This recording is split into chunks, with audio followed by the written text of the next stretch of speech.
Libercast presenta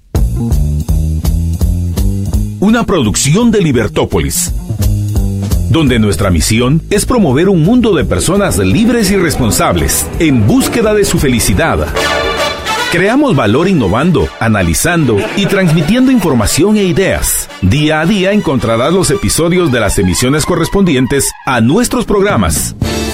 Contravía, todo a pulmón. Contravía por la tarde, más negocios y Liberviernes.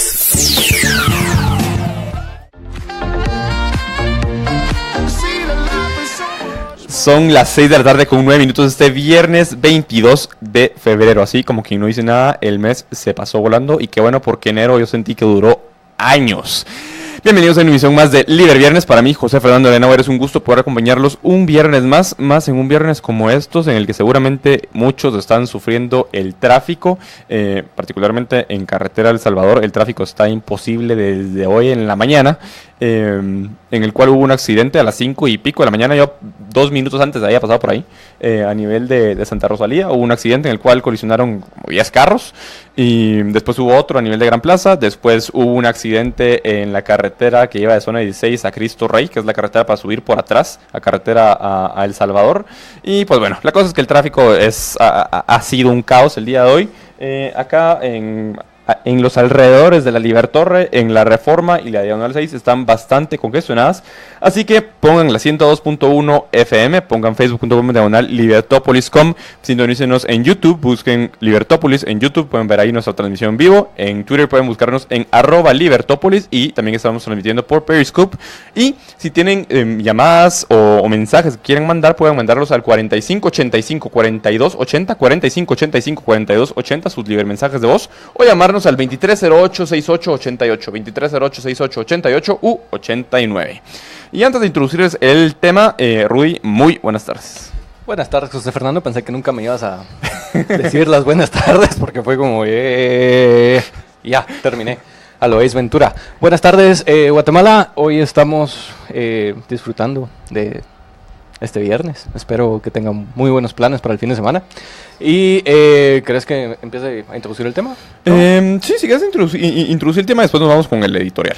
Hoy vamos a tener un invitado muy especial, por así decirlo. Vamos a tratar el tema del Fondo de Ahorro para la Vivienda. Se llama Eduardo Tabush. Él es el líder del proyecto en sí. Y hoy viene para contarnos y explicarnos de qué trata el proyecto.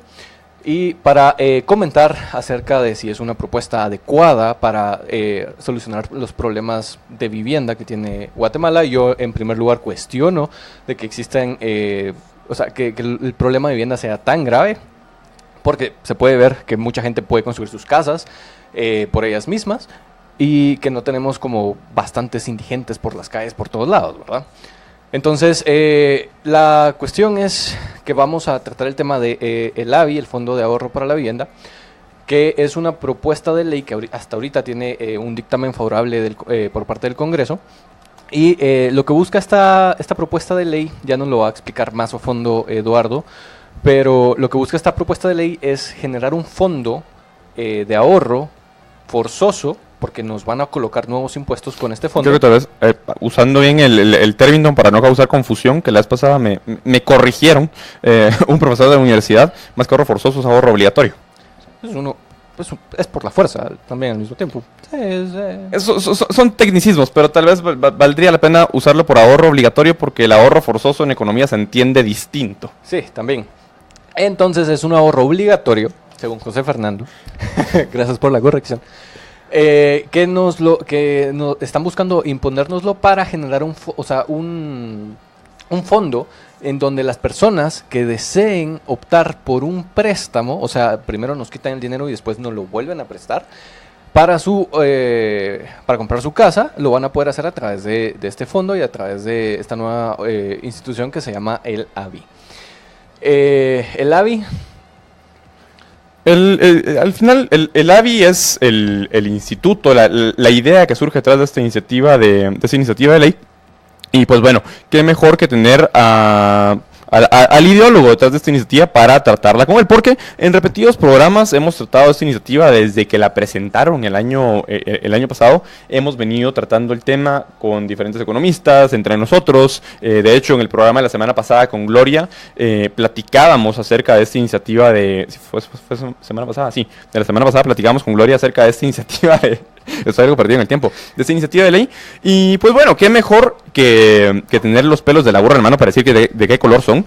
Y que tener a la persona que diseñó esta iniciativa de ley para hablar con él e ir aclarándonos las dudas. Al final, en este tipo de discusiones, no gana el que más hable, no gana el que más levante la voz, sino ganan la persona que después de analizar racionalmente los juicios de la otra persona, llega a concluir que efectivamente tiene o no tiene razón.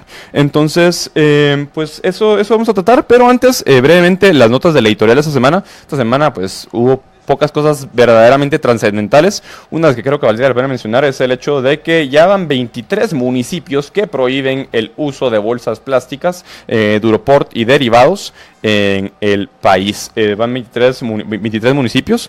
Este es un municipio de Alta Verapaz, me acabo de olvidar el nombre, ahorita lo estoy buscando. Un municipio de Alta Verapaz que se unió a la lista de municipios, y hay un verdadero problema acá, Rudy. Dejando de un lado, sí, es un cáncer, pero dejando de un lado el hecho y el tema que hemos mencionado en varias ocasiones de que estas son normativas, son reglamentos inconstitucionales, porque la libertad de industria y de comercio únicamente se puede limitar por medio de ley, de ley emitida por el Congreso. No es que yo esté de acuerdo con eso, pero si se va a promover una regulación que limite el uso de plástico, empecemos por el hecho de que estos reglamentos dispersos son inconstitucionales porque no los está emitiendo la entidad que debería emitirlos, que sería el Congreso, que tiene que emitir una normativa que limite el comercio. No estoy de acuerdo con eso, me parece una aberración, pero es parte de la Constitución socialistoide que teníamos desde su creación en el 85, que al final es una constitución heredera de la tradición de las constituciones de Querétaro, que pues hace más de un siglo en México esta constitución fue la primera constitución social en América Latina, que involucraba principios sociales, entre comillas, en América Latina, y de la que derivaron la mayor parte de constituciones de nuestros países. Sí. Yo tengo una pregunta, o sea, ¿por qué decís que es inconstitucional? O sea, ¿qué mecanismo está utilizando la municipalidad para lograr colocar este tipo de normativas? Mira, pues, las municipalidades tienen la facultad para emitir reglamentos, en términos muy sencillos, tienen la facultad para emitir reglamentos.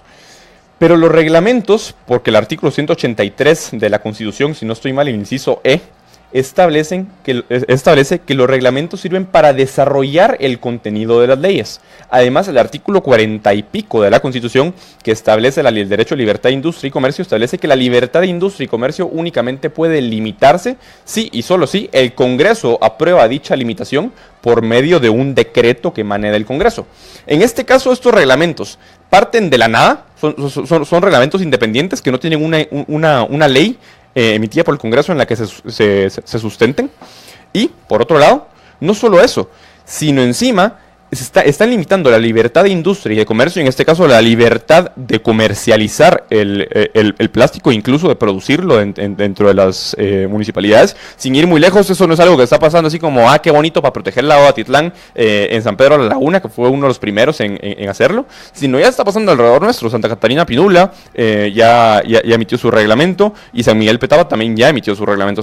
El de Santa Catarina Pinula acaba de aprobarse, el de San Miguel Petapa se aprobó el año pasado. Entonces, en ese sentido, están surgiendo todos estos reglamentos dispersos que están limitando la libertad de industria y de comercio, que no solo a nivel de principios está mal, porque el problema no es el plástico, de la misma forma como el problema no son las armas, sino el problema es, en este caso, la mala disposición que se le da al producto final del plástico, que es la basura.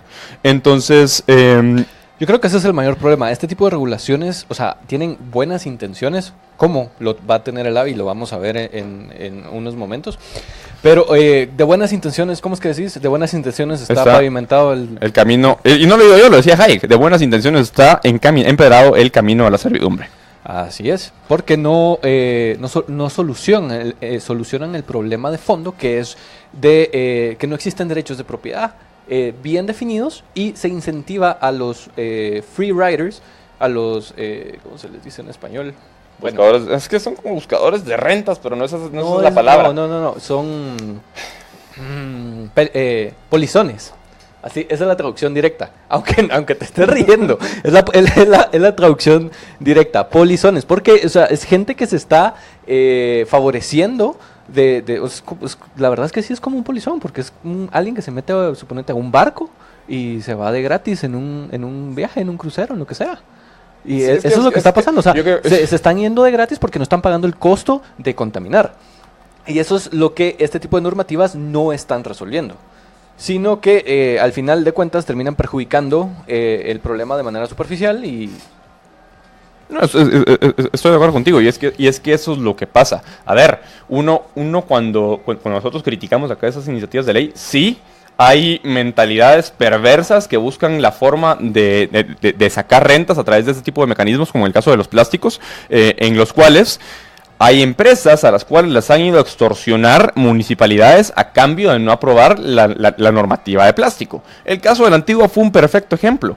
A ciertos comerciantes de productos de plástico y derivados les llegaron a decir, miren muchachos, si ustedes no quieren que este reglamento pase, lo que tienen que hacer es darnos pisto. Y así es como funciona, ¿ah? Entonces, y el punto es que ese chantaje no solo funciona a nivel municipal, ese chantaje funciona también a nivel del organismo legislativo, en el cual, pues bueno, vengo yo diputado con poder a una iniciativa de ley que puedo chingar a cualquier empresario y de la industria que a mí se me ocurra. O sea, si quiero plástico, de plástico, si quiero de bebidas azucaradas, si quiero ¿qué te digo yo? De cemento, de lo que quiera.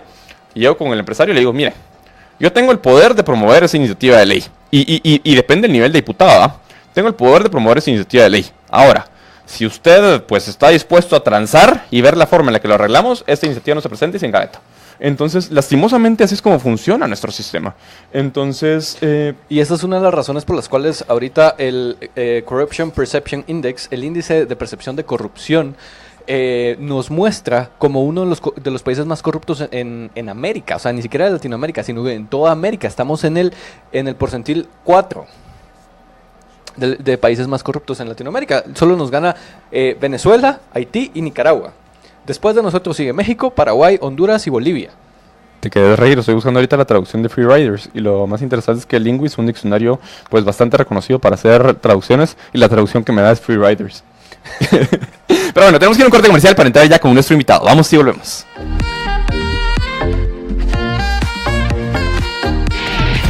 Libertópolis. Promueve una sociedad de personas responsables y libres. Que buscan su felicidad.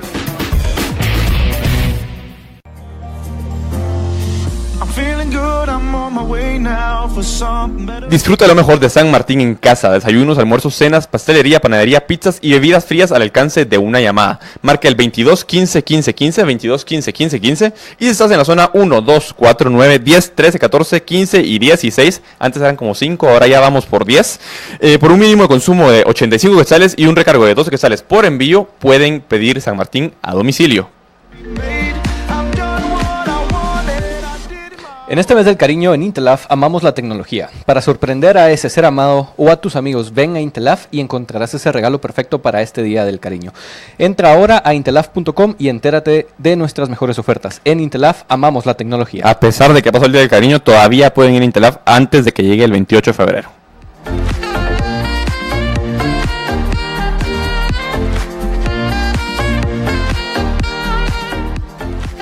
Bueno amigos, son las 6 de la tarde con 26 minutos en este viernes y ya tenemos a nuestro invitado Eddie Tabush. Eddie es un empresario, su mayor pasión es la vivienda social y es el líder del equipo que está creando esta propuesta de política pública que se llama Fondo de Ahorro para la Vivienda o AVI para cortar y... viene hoy a contarnos un poquito acerca de cómo funciona esta política pública que ya tiene dictamen favorable en el Congreso. Sí, en el Congreso y de la Comisión de Economía. Entonces, Eddie, por favor, contanos de qué trata AVI y cómo te inspiraste. Bueno, primero que nada, ¿Cómo llegué a impulsar vivienda social? He sido empresario toda la vida y hace 19 años me invitaron a servir en la Junta Directiva de Hábitat para la Humanidad. Me encantó la organización, pero me encantó que Hábitat nos regala la casa. No hay suficiente dinero en el mundo para regalarle una casa a toda la gente que necesita una vivienda adecuada. Hábitat vende la casa y logra medir riesgo para un segmento de la población que ningún banco le llega. Cuando yo empecé hace 19 años, Hábitat estaba sirviendo la casa número 10,000. En ese entonces llevaban la cartera de créditos en Excel y empezamos a organizar la organización. No puedo tomar crédito, un montón de gente talentosa trabajó ahí, pero gracias al éxito de Hábitat Guatemala, porque 5 años después estábamos celebrando la casa número 25,000, me invitaron a servir en la Junta Directiva a nivel mundial de Hábitat, donde fui tesorero de la Junta Directiva de una organización que mueve más de $1,400 millones al año. Tenía al CFO de esta organización reportándome a mí y fue una experiencia increíble para poder conocer los mejores programas de vivienda a nivel mundial en 5 continentes. Todo esto era un proyecto, era ad honorem, nunca gané un centavo de eso, pero lo hacía porque me encantaba, honestamente. Cuando salí de la Junta Directiva, después de 8 años, que es lo máximo que puedes servir, dije, bueno, ¿qué más puedo hacer? Y alguien me dijo, mira, ¿ya pensaste en el FHA? Entonces empecé a averiguar más del FHA porque sabía mucho del mercado de vivienda social en Guatemala, pero no sabía tanto del mercado de vivienda comercial.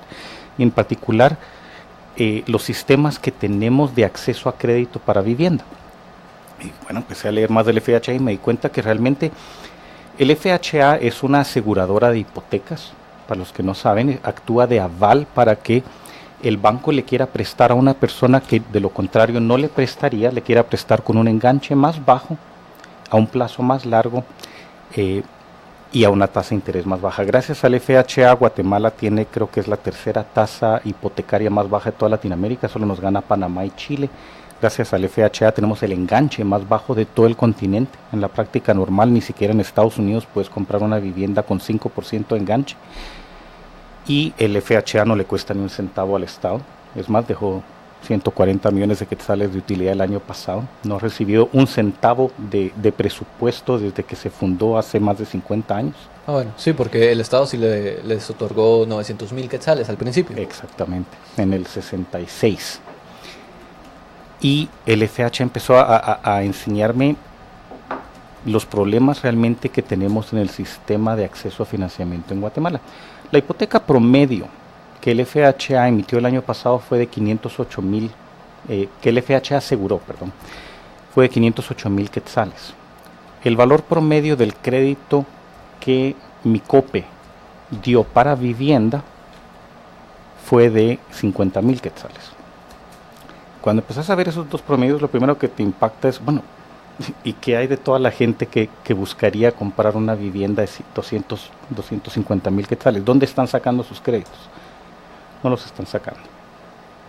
Cuando analizas programas de acceso a financiamiento en un país, de hecho, si buscas en Google los términos Housing Finance Mechanisms, vas a encontrar 50 white papers que analizan los sistemas de acceso a financiamiento de Tailandia, de México, de Colombia. No han hecho uno todavía de Guatemala, nosotros lo hicimos con un equipo.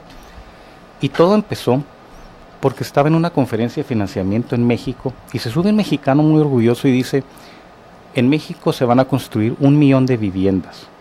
En el 2016 fue. ¿Por medio del Infonavit? No, en total el mercado. ¿Y sabes cuántas se construyeron en Guatemala en el 2016? No. Como 13,000. Para México es grande, pero no es tanto más grande que Guatemala. No es, la población solo es 7.8 veces más grande que Guatemala. Así que si ellos están haciendo 1,000,000, nosotros deberíamos andar como en 130,000 viviendas al año. Continúa el mexicano y dice, la vivienda en México es 6% del PIB. Eso era en el 2016. En el 2017 subió a 7.1. Lo pueden encontrar en el Instituto Nacional de Estadística Mexicano. Ha promediado más de 6% los últimos 20 años. En Guatemala el porcentaje de la vivienda como porcentaje del PIB es una cifra tan baja, tan insignificante que ni siquiera la calculamos. De hecho, la Superintendencia de Bancos mete los créditos hipotecarios dentro de la misma línea de créditos de consumo. No tiene ni siquiera su propia línea. No está Que por desagregado, cierto entonces. ¿ah? No está desagregado. Pues lo puedes desarmar para encontrar que la industria de la vivienda en Guatemala es de menos de 1% del PIB. Empezás a ver otros países y empezás a ver un patrón. Colombia promedia de 8 a 12% del PIB. Mira, yo tengo una consulta con respecto a ese dato. Uh-huh. ¿Qué tan certero es? O sea, ¿de dónde viene ese dato de que es del 1% del PIB? ¿Solo de la información bancaria de los créditos hipotecarios? ¿O también toma en cuenta un poquito, bueno, eso no lo va a tomar, pero las casas como hechas por las personas en sí? El total de una cifra que sí puedes encontrar por todos lados es qué porcentaje del PIB es la construcción total. El año pasado fue 2.8%, creo. Y eso incluye lo que no ejecutó el Estado. Normalmente debería ser más de 3. Y ahí adentro está metida la industria de la vivienda. Todo junto. El sector construcción. El sector fue construcción. 2.8. Exactamente. Ahí está todo junto. Incluye vivienda, construcción comercial y infraestructura. Entonces ahí empezás a aterrizar por qué vivienda es menos de 1%, sumas la cantidad total y de la inversión que se pudo haber efectuado en esas 13,000 viviendas que se construyeron el año pasado y llegas a una cifra. Los números efectivamente generalmente no incluyen lo que se construye en autoconstrucción con la inversión de remesas, porque la mayoría de esa vivienda no está cumpliendo con el rol de una vivienda de generar un patrimonio para la familia. Esa vivienda no vale más, no va a valer más en 5 años de lo que vale hoy. Generalmente no está conectada a servicios básicos, no recibió asesoría en su construcción. Si lo sumas, le agregas un poco más, pero no pasas de 1%. Entonces empezamos a entender, bueno, nos faltan mecanismos de acceso a financiamiento en Guatemala. Entonces empezás a hacer un estudio de, ¿qué opciones tiene la gente en Guatemala? ¿Dónde empezamos? Bueno, empresas de microfinanzas. El ciclo de crédito que ellos dan generalmente es corto, ¿verdad? La tasa de interés es bien alta, no les gusta prestar para vivienda, es más, la vivienda es algo que tratan de no prestar y lo dan como un premio después de que ya sacaste 3 o 4 créditos productivos antes. Ese es el modelo de negocio de una empresa de microfinanzas estilo Grameen Bank o Finca y otras que están aquí. Entonces, no le están llegando a mucha gente, es poco. De las cooperativas, mencioné la cifra de ellos fue de más de, no me recuerdo la cantidad de créditos, pero el valor promedio fue de 50,000 quetzales de crédito promedio.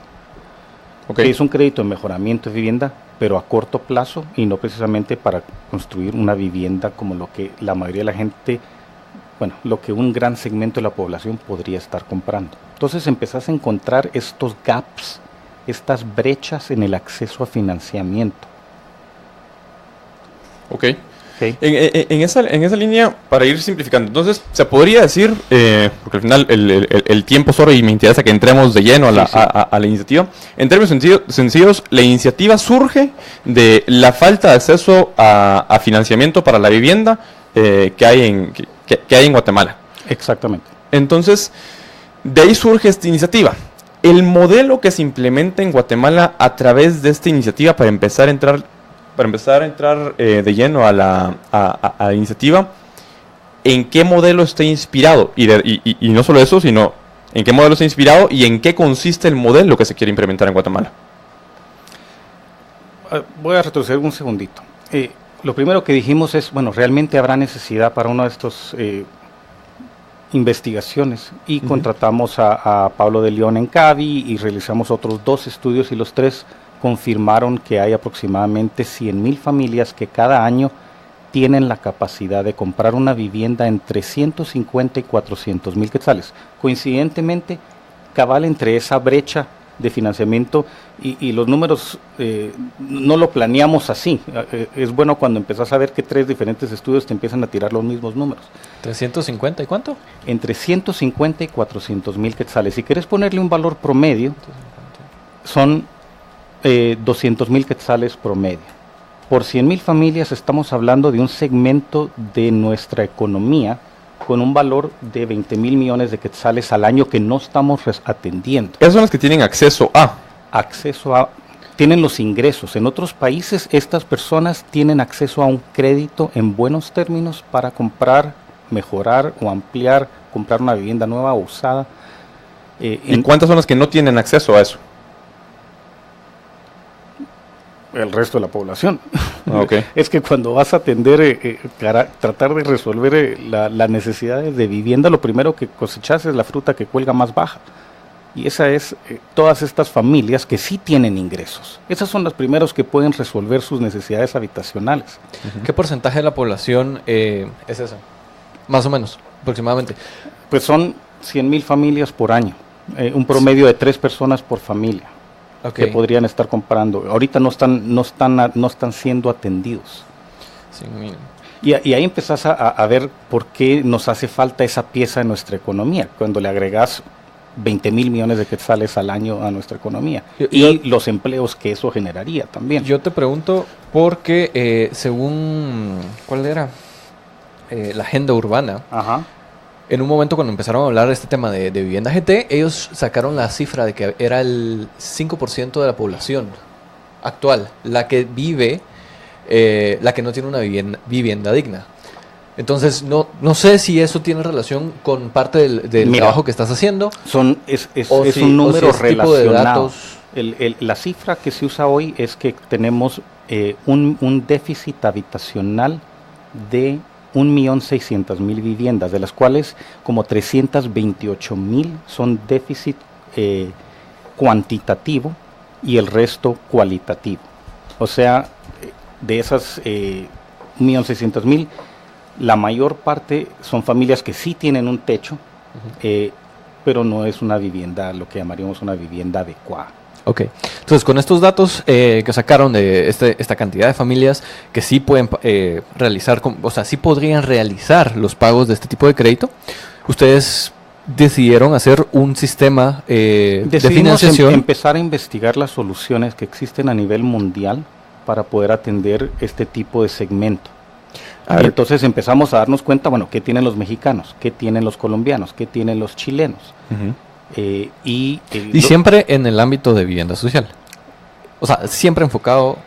Pues los fondos de ahorro no te limitan a comprar un tipo de vivienda.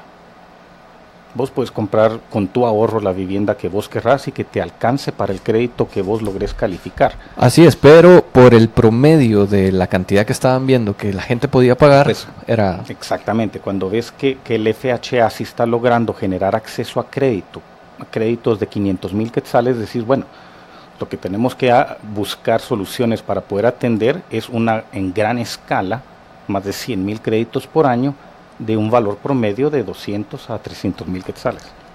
Yo quisiera, tal vez ahorita que estamos entrando en materia, quisiera regresar un poquito. Mencionabas que hay un problema de acceso a financiamiento, y no solo eso, sino que hay aproximadamente 100,000 familias nada más que pueden construir una vivienda dentro del rango de precios que mencionabas, que si no estoy mal eran de 100,000 a 400,000. 100,000 por año. 100,000 por año. En ese sentido, el problema deriva de que las personas, pues en teoría no se están capitalizando y no pueden ahorrar para poder, por un lado, financiar su casa, y por otro lado, y corregime si estoy mal en la teoría, y por otro lado, precisamente por el hecho de que las personas en Guatemala no ahorran, es que los bancos tienen problemas a la hora de prestar dinero. Esa fue una de las dudas. Es que con Eddie nos estuvimos intercambiando un par de correos antes de esta entrevista, y me estabas contando de que tú habías estudiado cómo era el sistema bancario en Guatemala, que estabas muy interesado, o estuviste muy interesado en intentar entenderlo. Entonces, ¿por qué el sistema bancario no es tan reticente? O no incentiva a las personas a ahorrar esa cantidad. Y es tan reticente a la hora de dar préstamos a las personas que quieren construir vivienda. No sé si te has dado cuenta o has visto la publicidad de los bancos, sí te incentivan a ahorrar, hacen todo lo posible por convencerte que deposites tu dinero. Al mismo tiempo te están tratando de convencer a que te lo gastes, porque te están dando acceso a todo el financiamiento que querrás y a veces mucho que no te conviene. Que es el negocio del banco. Pero ese es un negocio. Están en libertad de hacer eso. Mira, para resolver las dos respuestas, es un problema partido en tres partes. La primera es el fondeo. Estamos hablando de que hacen falta 100,000 créditos por año de un valor promedio de 200,000 quetzales, son 20,000 millones de quetzales al año. Pregunta, ¿la banca privada en Guatemala tiene depósitos a largo plazo para poder financiar eso? No tiene. Sí. No tiene. La reforma de pensiones de Chile, lo que logró hacer no fue ayudar a los viejitos a que se retiren bien. Lo que hizo es capturar depósitos a largo plazo para poder financiar obra a largo plazo, entre eso vivienda, pero también infraestructura. Eso fue lo que logró cambiar y que permitió que Chile gozara esos años de un crecimiento tremendo. En Guatemala no tenemos ningún mecanismo así. De hecho, somos de Centroamérica, de un estudio del Banco Mundial de 95 países, estamos en la posición 79 de los países que menos ahorra como porcentaje del PIB.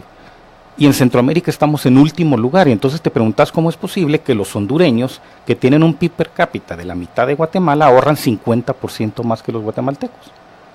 Entonces, respuesta, tienen un sistema de ahorro forzoso o obligatorio, cualquier palabra que querrás escoger, que está obligando a los hondureños a ahorrar, y como consecuencia estos hondureños son más ricos que los chapines. ¿Cómo va a ser posible si tenemos nosotros una economía mucho más fuerte? Es que no lo estamos obligando a ahorrar. La gente no ve la luz al final del túnel de que va a poder acceder a un crédito, no ahorra, entonces se gasta toda la plata que tiene en consumo. Y ahí están los de Electra felices de darles acceso a crédito para poder comprar otra tele. Entonces llora sangre de ver que la familia tiene en otros países los medios para poder comprar y solucionar su vivienda ellos solos. Y ahí está la tele que lograron comprar financiada 24, 36 meses y el niño está jugando en un piso de tierra. Ahí tal vez levanto la primera banderita roja que me surge en la cabeza con el tema del ahorro. Honduras tiene un PIB más reducido que el de Guatemala, pero aún así tiene pues más ahorrantes y más dinero, más capital en ahorro.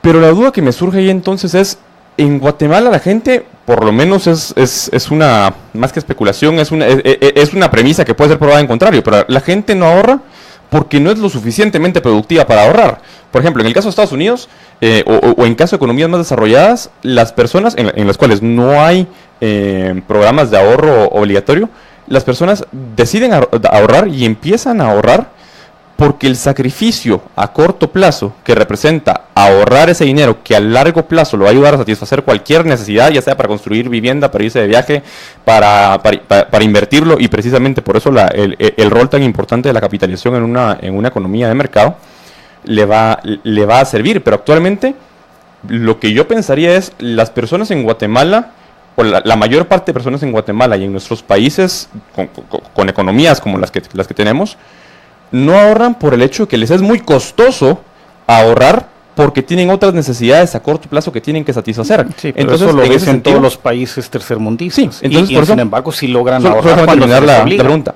Sí, pero es que esa es mi pregunta. Entonces, si las personas no pueden satisfacer sus necesidades a corto plazo, ¿qué tan bueno es crear un programa de ahorro obligatorio que es, ok, está bueno, no puedes ahorrar a corto plazo y no puedes ahorrar precisamente porque no puedes satisfacer tus necesidades a corto plazo, pero de todos modos te obligo a ahorrar porque a largo plazo te va a servir? Es que no le ven el fin al ahorro, porque ese ahorro no está atado a un fin que ellos realmente buscan. ¿Por qué crees que sea? Pues lo que realmente quisieran es acceso a crédito para una vivienda. Paras a cualquier persona en la calle y les preguntas si sueñan con tener su casa propia, 99% te van a decir que sí. Les preguntas si creen que algún día la van a tener y ese 99% te baja a 2 o 3%. Por supuesto, pero es que también cuando le preguntas a las personas a través de encuestas o cosas así, es muy diferente al final de sus acciones finales. Pero el punto es ese. Ellos saben, y no es intuición, lo confirman los estudios, de que si van al banco hoy, no califican para un crédito con los ingresos que tienen. Entonces, te empezás a dar cuenta que ese mismo trabajador en México sí tiene acceso a un crédito. Ese mismo trabajador ganando 20% menos que en Guatemala, en México sí tiene acceso a un crédito para su propia vivienda. Entonces, yo no estoy aquí para convencerlos a ustedes, los libertarios. Me dediqué a este proyecto por la señora de la limpieza, por los policías, por todas las personas que, a diferencia de ustedes, no tuvieron acceso a una buena educación. Quizás, y siguen en Guatemala, es otro problema de nuestro país, pero personas que sí tienen un trabajo adecuado, un trabajo digno, y no tienen la habilidad de poder solucionar sus necesidades habitacionales y que su familia viva en una vivienda adecuada. Es que ahí es otra bandera que me levanta, porque a ver, yo no lo estoy pensando acá porque, y por eso quiero que entremos a aplicar la iniciativa de iniciativa de ley. Yo no pretendo, y tal vez, o sea, de antemano, o sea, vale aclararlo.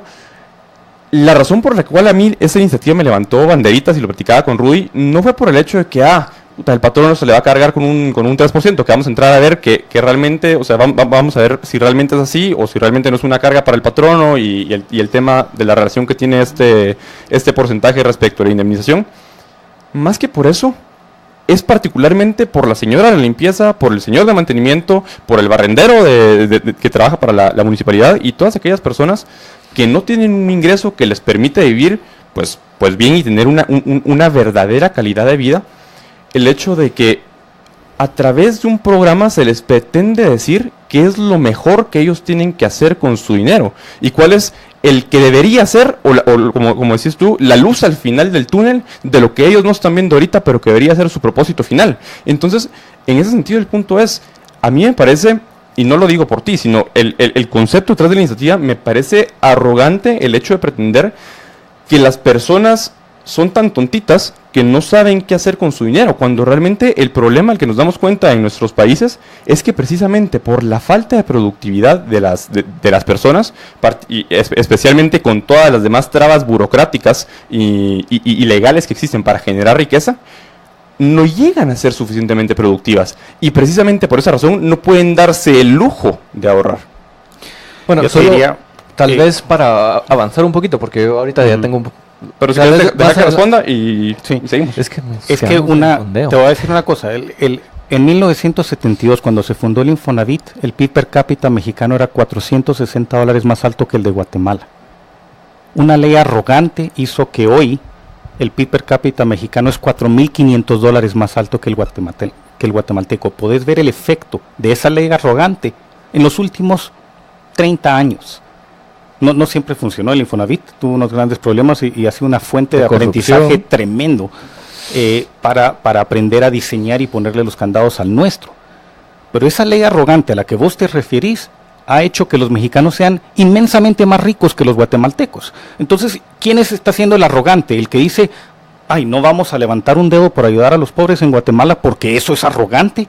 ¿O vamos a realmente ponernos las pilas y querer cambiar Guatemala? Porque yo me siento insatisfecho con la Guatemala en la que vivo. No sé si ustedes. Todos nos sentimos insatisfechos. Y esto es una de las razones por las cuales estamos aquí. Sí. Entonces, el primer problema es el fondeo. ¿Cuáles son los otros dos problemas? El primer problema es el fondeo. ¿De dónde sacas 20,000 millones de quetzales al año?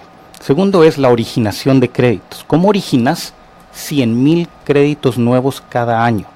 El banco más grande de Guatemala originó 4,000 créditos hipotecarios el año pasado. Esa es la capacidad que tiene. El industrial. El industrial. Y todos los otros juntos llegan un poquito más de 13,000 créditos hipotecarios. Es la habilidad que tienen para procesar aplicaciones de crédito, medir riesgo, es como 13,000 millones, 13,000 familias por año. Si les pudiéramos dar un mecanismo como lo que se llama un liquidity machine, una entidad que los ayude a tener más liquidez, donde pueden ir a descontar sus créditos, podríamos duplicar eso. Pero siempre nos quedamos por debajo de la capacidad que ellos tienen. Entonces, ¿cómo originar 100,000 créditos? Estos institutos miden riesgo diferente que un banco, porque saben dónde has trabajado vos toda tu vida, cuánto ganás, ¿cuánto tiempo te tomó encontrar trabajo la última vez que te despidieron? ¿Sabe cuánto gana tu esposa? ¿Cómo saben eso? porque vas a unir tu NIT con el de ella para poder calificar para un crédito más alto. Okay. Saben, es más que eso, saben si tu patrono es bueno. Vos tal vez no sabes que tu patrono tenía 100 empleados hace 13 años y hoy le quedan 40. El riesgo se mide en base a la estabilidad laboral de la persona. Eso es lo que realmente te determina si alguien va a poder pagarlo. Entonces, tiene la habilidad a través de un algoritmo, francamente, de poder estar midiendo tu riesgo en todo momento, y en cualquier momento te puede enviar un mensajito de texto que dice: usted ya calificó para un crédito porque ya tiene ahorrado tanto, porque su patrono es un patrono 5 estrellas, y porque usted tiene estabilidad laboral y tiene una edad que le permite acceder a un crédito de 25 años.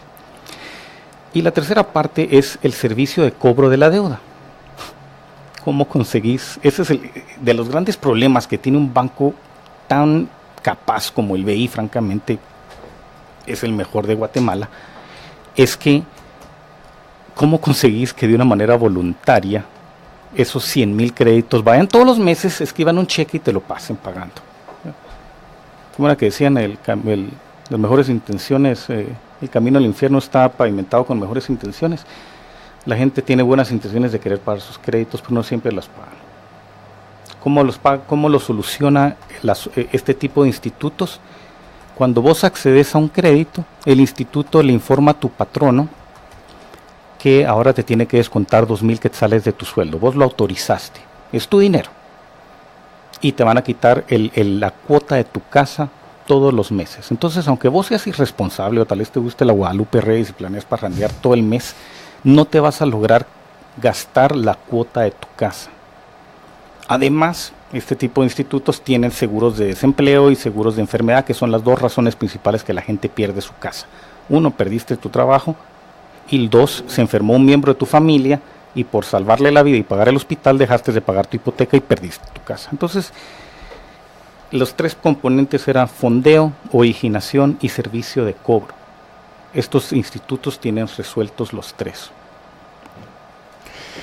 Tenemos un corte comercial, pero al regresar ya ahorita pues explicamos los antecedentes de esta iniciativa, y al regresar quiero que entremos ya de lleno, tal vez de forma así bien contundente, cuáles son las propuestas principales, los programas principales de esta iniciativa para entrar a desmenuzarlos. Vamos y volvemos.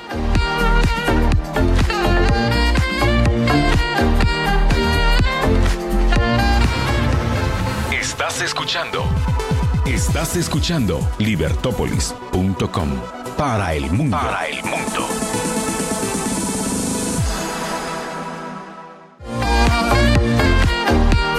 Starevi The Store, un espacio único donde se reúnen de forma permanente diseñadores de moda, artistas y emprendedores emergentes, tanto nacionales como extranjeros. Ropa, regalos y accesorios diferentes y originales. Visítalos y vive la experiencia en la 9ª calle 9-21 de la zona 14. Starevi, vida con estilo.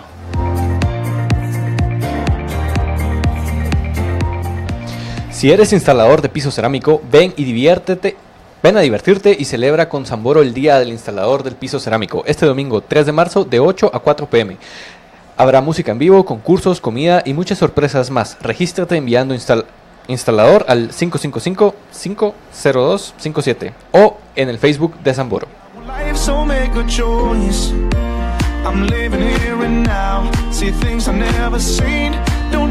Estamos de regreso en Liber Viernes, el tiempo está pasando volando y estamos platicando con Eddie Tabush. Pues en el segmento anterior empezamos a hablar ya de dónde surge esta iniciativa, y pues bueno, como el tiempo apremia, ya se nos pasó una hora del programa. Quisiera que entráramos ya de lleno a la iniciativa de ley. La iniciativa de ley se plantea bajo el nombre de Ley de Reactivación Económica y Ahorro para la Familia. Y pues no es una iniciativa de ley particularmente larga, tiene 56 artículos, y pues es una iniciativa de ley que en 56 artículos logra abarcar bastantes temas, que todo gira en torno al tema de cómo permitir que personas tengan acceso a financiamiento para construir vivienda. Ese es en resumen, para los que se están uniendo ahorita a la transmisión, ese es el origen de esta iniciativa de ley. Entonces, Eddie, quisiera que explicáramos así de forma bastante precisa cuáles son Ahora que ya hablamos del origen, ¿cuáles son los puntos principales de esta iniciativa de ley? Ya técnicamente, ¿cómo la iniciativa de ley logra los tres problemas, o sea, logra solventar y generar el fondo de ahorro? Lo primero es el fondeo. Okay. El mexicano se pasó con un aumento de 5% al salario mínimo en 1972, cosas que se podían hacer en aquel entonces, simplemente no se lo dieron a los trabajadores y se fue al fondo.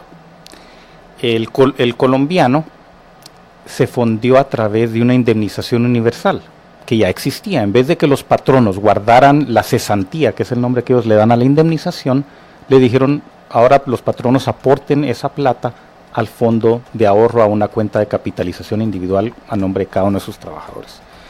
Cuando vimos esas dos opciones, la mexicana, dijimos, no, las condiciones en Guatemala no están como para pasar un aumento al salario mínimo de ninguna condición. Pero nos gustó la versión colombiana, no para una indemnización, no creo que la situación en Guatemala estaba o está para discutir una indemnización universal, pero vimos que los patronos ya descuentan, reportan como gasto la previsión que hacen para el gasto de la indemnización. En el estado de pérdidas y ganancias ellos están descontando 8.33% de toda su planilla. Este ya es un gasto y dijimos, ok, tal vez podemos aprovechar algo ahí. Entonces, contratamos a 2 bufetes de renombre, que no los voy a decir porque no tengo permiso para andar promoviendo sus bufetes, pero son full derecha, full empresarios, y ustedes los conocen muy bien. Para que nos ayudaran, les dije, miren, si llevamos esto al Congreso de una manera en blanco, en el Congreso van a decir, pongámosle 5 o 10% de aumento al salario mínimo, que es una manera muy fácil de entender. Entonces, estos 2 bufetes y sus socios principales, los partners fundadores, se esforzaron y diseñaron el sistema que tenemos. Es un pago parcial abonable al cálculo del pasivo laboral del trabajador. El patrono va a pagar medio sueldo al año, que lo puede descontar del cálculo del pasivo laboral del trabajador. Medio sueldo es 4.165%. El trabajador va a aportar 2% también. ¿Por qué 2? Ojalá pudieran aportar 4. Nadie nunca te va a decir, porfa, ahorra menos, no ahorres tanto, mijo. Y tenían que tener, como dice el dicho en inglés, skin in the game. Tenían que sentir que ellos les está costando, porque se tienen que sentir parte dueños de este instituto. De hecho, el término no son afiliados, son derechohabientes. Son como accionistas del instituto. Bueno, yo aquí ya entra también como que mi banderita, y fue como que lo primero que me llamó la atención al momento que leí la iniciativa de ley. Y es que precisamente, ¿qué es lo que está ocurriendo ahí realmente con la indemnización y este 4 y pico por ciento y este 2%? O sea, son impuestos nuevos que le vamos a poner a las personas, a los trabajadores y a los empresarios, y les vamos a quitar la indemnización. En cambio, o sea, los patronos ya no van a tener ya no van a estar obligados a pagar la indemnización, y van a tener que pagar un 4% más en impuestos, y los trabajadores van a tener que sumarle, además de que ya pagan el IX y ¿qué más? El IRTRA. Los impuestos se les descuentan. Van a tener que sumarle esos impuestos para que tengan menos ingresos. Primero, no lo llamaría un impuesto. Un impuesto te priva de tu propiedad. Aquí nadie te está quitando tu propiedad. Este dinero ya es tuyo y va a seguir siendo tuyo, y va a estar depositado en una cuenta con tu nombre en el instituto. Además, te vamos a pagar intereses. Pero el dinero es tuyo y te lo vamos a devolver al cumplir 65 años, por ley. Es lo que dice la iniciativa. Entonces, yo no lo llamaría un impuesto. Para el patrono ya es un gasto, de hecho. Lo que queremos es, y lo que quisimos hacer, es darle un escudo fiscal y un beneficio para que no le golpee la liquidez tanto. Porque en efecto sí le afecta la liquidez a los patronos, ligeramente, pero en costo. Cuando haces los números y te sentás con tu gerente de recursos humanos y ves cuánto te habría costado AVI si hubiera pasado hace un año, hace 2 años, en la mayoría de las empresas les habría costado 0. Sin embargo, el patrono se lleva el mérito de lograr proveer algo muy valioso para sus empleados. Y cuando hicimos las rondas y fuimos a socializar esta idea a todas las cámaras del CACIF, lo que yo encontré es esa buena voluntad de los patronos de decir, ok, esto es algo que va a ser muy bueno para mis empleados. Entonces la preocupación pasó de cuánto me va a costar a cómo vas a prevenir para que no se roben todo ese dinero, que es una carga. Tal vez, perdón que te interrumpa y te voy interrumpiendo conforme vayan surgiendo dudas. Hay una cosa que me surge es, ok, es que un empresario que genera 100, 200 empleos, para ese empresario es bastante fácil decir, sí, ok, es un costo que va a tener que absorber. E incluso muchos de los empresarios, particularmente los grandes empresarios, son los que tienen los programas de responsabilidad social empresarial.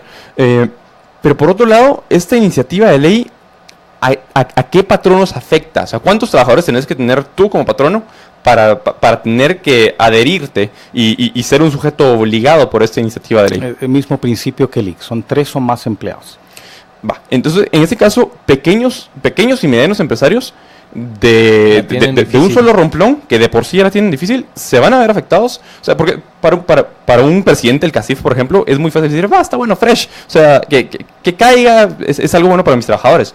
Pero por otro lado, para los pequeños y medianos empresarios, y dejando a un lado el tema de los empleados, si es la liquidez, y particularmente, aunque sea un pequeño porcentaje, si es un tema que se intensifica e incluso proporcionalmente es muchísimo más grave, ¿no? En una encuesta que hicimos, la mayoría de las empresas en Guatemala le dan un aumento de 3 a 4% a todos sus empleados todos los años. La mayoría de los empresarios que hemos hablado y encuestado nos dicen, es muy simple. Yo quiero poder darle AVI a mis empleados, pero no puedo hacer las dos cosas. Si logras pasar la ley de AVI, ese año no le voy a dar aumento a mis empleados. Problema resuelto. Pero entonces, en este caso, básicamente...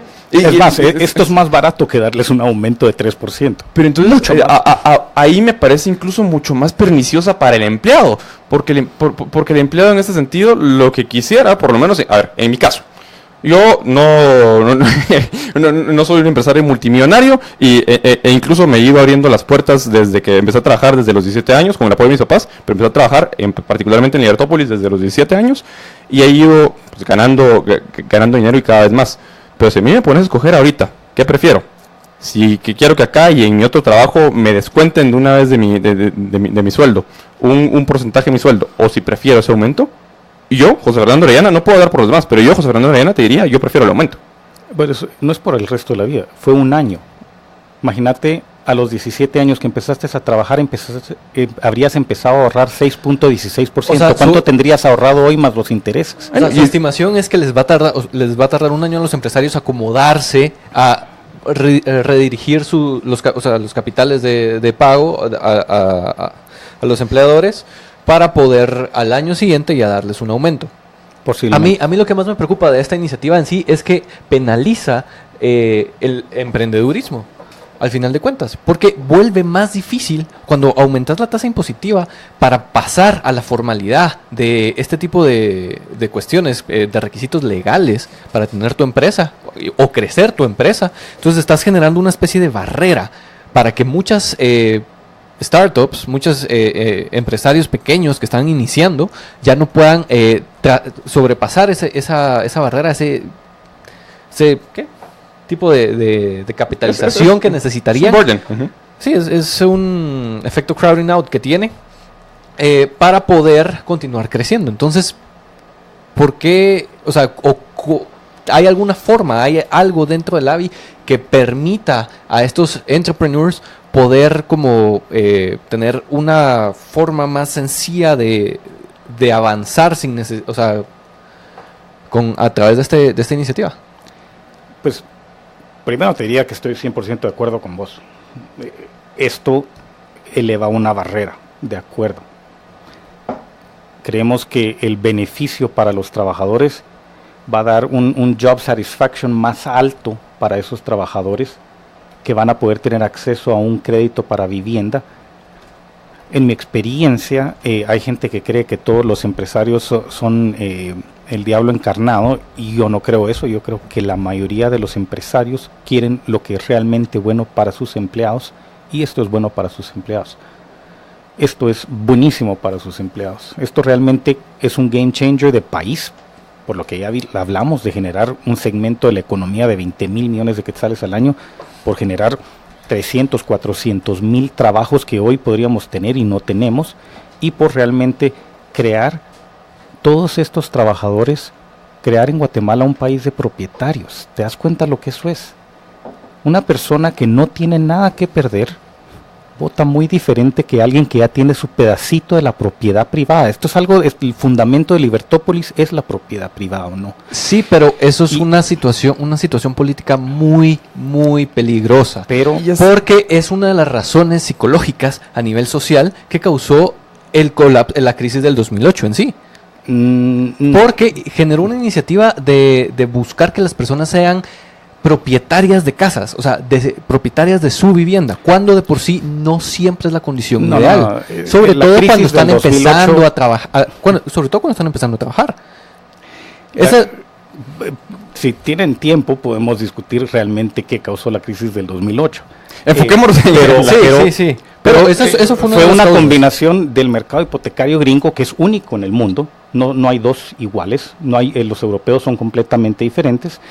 Y una burbuja inmobiliaria que se está apreciando el precio de la vivienda 17%. Entonces, cuando vos graficas la demanda de la vivienda que sobrepasa la oferta, es como una S, empieza la gente a producir más vivienda porque hay más demanda. Esto es lo que está subiendo los precios. Así es. Y cuando se intersectan esas dos S's, finalmente tenés suficiente oferta para atender la demanda, pero la oferta continúa creciendo y de repente te encuentras con esta cantidad de vivienda vacía y empiezan a caer los precios. En ese momento se relajan, en todo ese crecimiento de apreciación se relajan las mediciones de riesgo de los bancos gringos, pero los gringos tienen un mercado hipotecario único. El que origina el crédito no es el mismo que le da servicio de cobro. El que origina el crédito se llama un mortgage broker, el que le da servicio de cobro se llama un service agent, el que puso la plata inicialmente quizás fue Bank of America, un banco que vos conocés, pero el momento que Bank of America logra colocar esa plata, le hace lo que se llama warehousing al crédito, lo guarda hasta que reúne un paquete, los empaqueta. Las subprimes. Pero esto lo llevan haciendo toda la vida. Antes que los interrumpa. Tenemos el tema levanta bastantes banderas, particularmente creo yo que los dos temas, por lo menos que son mis issues con esta iniciativa, es el tema, como ya hemos hablado, por un lado del ahorro obligatorio y por otro lado de pues al final instituto gubernamental que va a manejar los ahorros, al cual nos falta apoyar. Pero tenemos una llamada en la línea y se trata de Daniel Fernández. Daniel, ya lo hemos tenido en el programa. De hecho, con Daniel hemos hablado en varias ocasiones acerca de esta iniciativa de ley. Así que, Daniel, un gusto tenerte en Líder Viernes. Bueno, el gusto es mío. Gracias por llamarme. No, gracias, Daniel. En esa línea, pues creo que has venido escuchando el programa, lo que estamos hablando con Carlos. ¿Cuál es tu opinión como economista respecto de estos dos temas? Por un lado, de crear una política de ahorro obligatoria para fomentar el ahorro, para financiar vivienda, y por otro lado, respecto del mecanismo que se utiliza para depositar esos ahorros. Sí, bueno, comparto algunas de las inquietudes que habéis estado comentando sobre el ahorro obligatorio, aunque sí que es cierto, como estaba diciendo el invitado, que en algunos países ha funcionado muy bien a los esquemas de ahorro obligatorio. Ha mencionado Chile es una de las mejores reformas, probablemente la mejor reforma de pensiones del mundo, la tiene Chile hoy en día, probablemente con Singapur, y es algo que incrementó muchísimo el ahorro privado. Al incrementar el ahorro privado incrementó la capitalización de la economía, incrementar la capitalización de la economía aumentó la productividad de la misma, y con ello pues salieron, es verdad que Chile creció mucho tiempo y crece todavía mucho tiempo gracias a esto. Ahora, ¿cuál es la diferencia con el ABI o con la propuesta que se está poniendo encima de la mesa? Pues que el sistema chileno o el sistema de Singapur que estaba comentando, incluso también el sistema de Hong Kong, que son sistemas con ahorros obligatorios, son sistemas en los que el ahorro se invierte de forma privada. Es decir, no generamos un instituto público, que en este caso es una especie de banco o cuasi banco, en el que ese instituto público va a ser el que decida dónde colocar los fondos, a quién dar crédito. Y peor aún es que están diciendo que van a dar crédito explícitamente a gente que el sistema bancario no se atreve a darles crédito, y bueno, si no se atreve a darles crédito muchas veces es por una buena razón. Entonces, desde este punto de vista, creo que está muy bien incrementar el ahorro.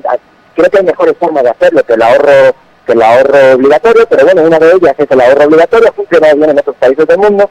Como digo, no creo que sea la mejor, pero ha funcionado bien en otros países del mundo. Ahora bien, donde ha funcionado bien ha sido con el sector privado, involucrando al sector privado, no creando un banco público. Y desde este punto de vista ha comentado también el sistema de Honduras. Estaba viendo el sistema de Honduras. El sistema de Honduras también genera administradoras de fondos, y administradoras de fondos que son privadas. De momento tienen una pública, no sé si ya se ha deshecho la pública para generar la privada, pero vamos, deben estar, si no están ahora mismo, ya lo han hecho. Desde este punto de vista es lo que le falta clarísimamente al sistema al que están proponiendo, a la ley que está proponiendo el invitado. Yo creo que le falta sobre todo esta parte, que es la parte más importante, es la de colocación del crédito, en este caso el crédito y la asignación de recursos que hace el sector privado, que ya sabemos que es mucho mejor que la que hace el sector público. Y de hecho, bueno, estaba comentando, en mi propio país de origen, en España, tuvimos una enorme burbuja financiera y económica, más grande todavía que la de Estados Unidos, o al nivel de la de Florida, y el que más participó en esta burbuja financiera, el que más la alimentó, el que más la promovió y el que más la alimentó fue el sector público, los bancos públicos que llaman cajas de ahorro, y estos bancos públicos son los que tenían en mente un poco, pues con muy buenas intenciones, igual que el invitado está comentando, dar crédito a gente que pues en principio no eran buenos sujetos o no eran los mejores sujetos de crédito.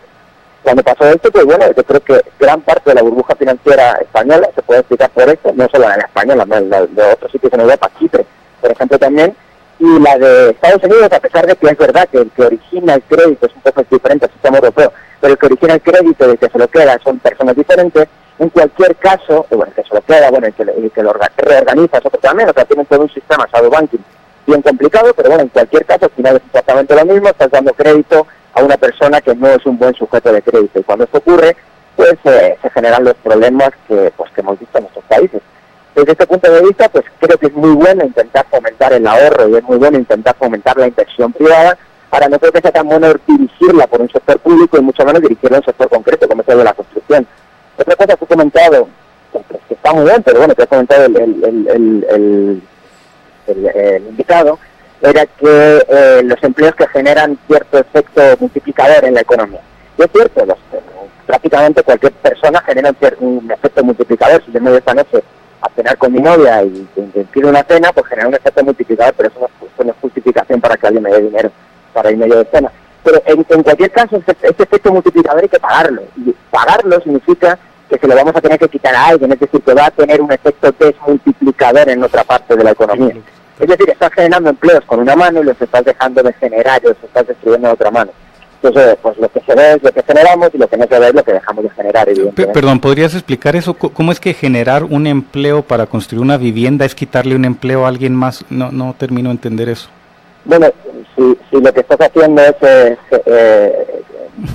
financiar los créditos con las aportaciones que hacen los trabajadores tienen que aportar, como bueno, tú mismo lo has comentado, un 4,6%, un 4,16%, perdón, y los empleadores tienen que pagar un 2%, pues en un 6 y pico por ciento que no va a disfrutar otra persona, es decir, que se los estás utilizando para este dinero ya era propiedad de los trabajadores. Yo creo que a lo que se refiere Daniel es el hecho de que es un fondo. Yo no estoy diciendo que sea un impuesto.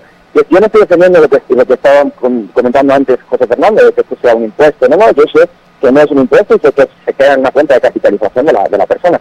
Pero lo que significa es que no está disponible. Esto es el concepto de renta disponible. Tienes una renta disponible que ahora está indisponible. Entonces, cuando la tenías disponible, gastaste, no sé, comprarte, pues yo tengo una compu enfrente, pues una compu, pues la compu tiene un efecto multiplicador donde fuere. Ir a cenar, por lo que estaba diciendo, me voy a cenar con la novia. Ir a cenar con la novia tiene un efecto multiplicador el que fuere. Ese efecto multiplicador es el que se desmultiplica por multiplicar en el sector de la construcción. Eso es a lo que me refería. Ok, gracias. ¿Tienes algo que responder a lo que Daniel comentaba? Bueno, ¿dónde empezar?